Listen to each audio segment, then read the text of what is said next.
Les réseaux sociaux sont devenus des autoroutes vers Pôle emploi. Critiquer sa boîte en public, c'est comme être le capitaine d'une équipe de foot qui déclare aux journalistes, juste avant le match, que son gardien de but est nul. Ça sabote votre camp. Votre liberté d'expression s'arrête là où commence votre obligation de loyauté.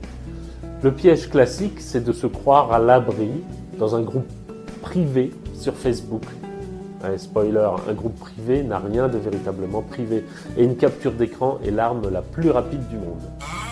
Imaginez Tom, un développeur furieux après son entretien annuel. Le soir même, il se lâche sur LinkedIn, un réseau public. Ravi de voir que dans l'entreprise Toto, appelons-la comme ça, le copinage passe avant la compétence. Balance ta boîte. En quelques heures, des clients, des partenaires et des concurrents ont vu le post.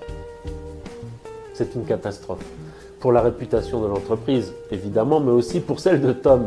C'est une violation tellement flagrante de son devoir de loyauté que le licenciement pour faute grave est quasi assuré. En plus, la boîte peut porter plainte pour diffamation. La solution n'est pas de tout accepter sans rien dire, bien sûr, mais de gérer vos frustrations comme un pro. Vous avez un problème, la discussion se passe dans le vestiaire, pas sur la place publique. Utilisez les canaux internes, votre manager, les RH et bien évidemment, avant tout, les représentants du personnel. Vous avez besoin de vous défouler? Faites-le loin, très loin d'un clavier.